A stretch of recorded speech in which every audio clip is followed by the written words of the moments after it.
Belle was speechless. She could see what it cost him to say this.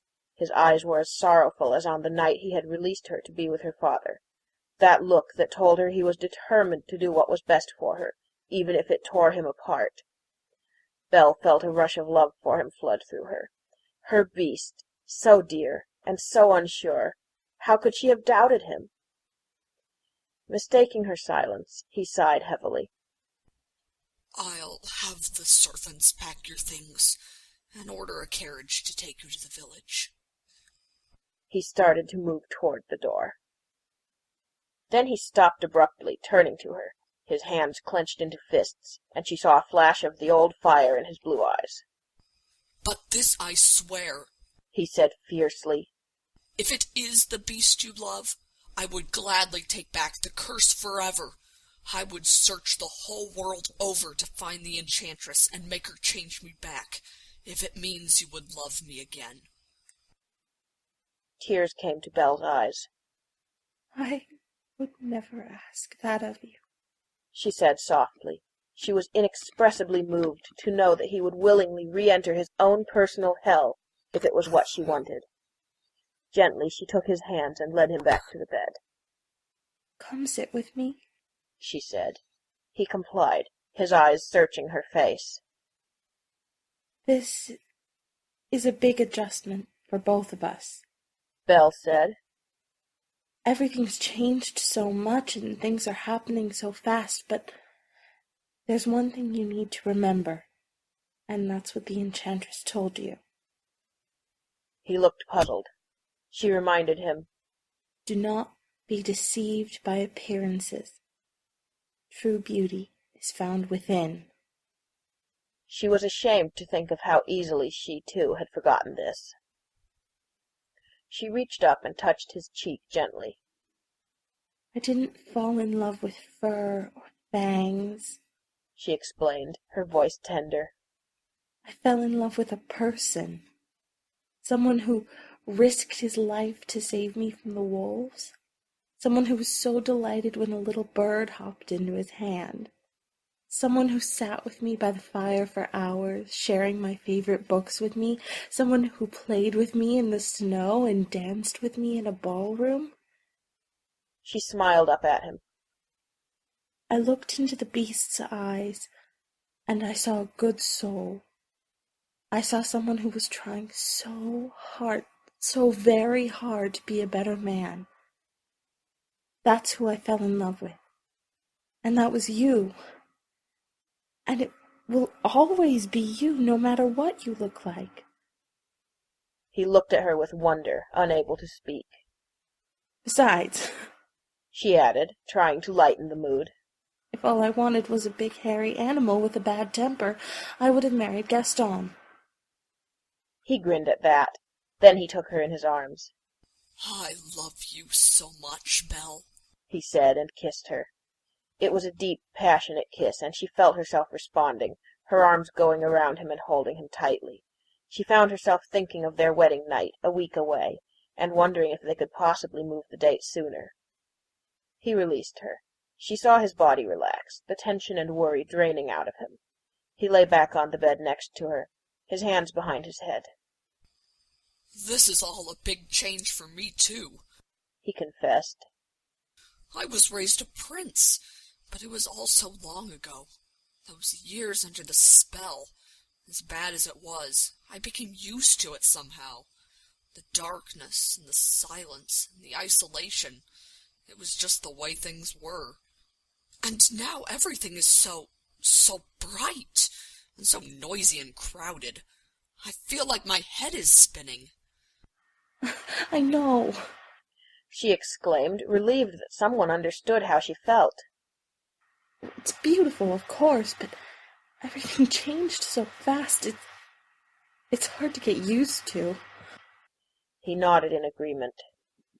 And then there's Cogsworth, drilling me on all this royal etiquette that I'd forgotten.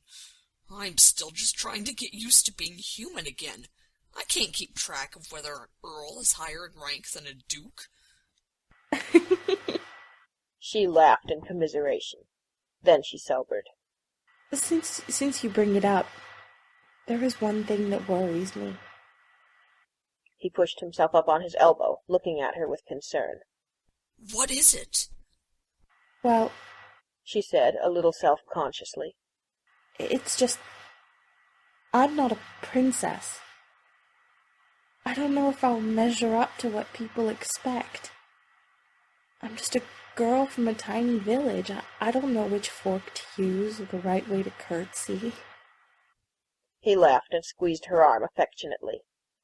Don't be silly. You'll be wonderful. You're more warm and gracious than any princess I've ever met. You have a way of making people feel at home. They'll love you. He had an idea. But if you're worried about it, you could join me in my lessons. I'm sure Cogsworth would love to have another captive audience. She smiled. Maybe I will, just to keep you company. I'd like that, he said, smiling. They sat in companionable silence. Then he said, I made a decision today. When my uncle comes tonight, I'm going to tell him I want him to remain king. Belle was surprised.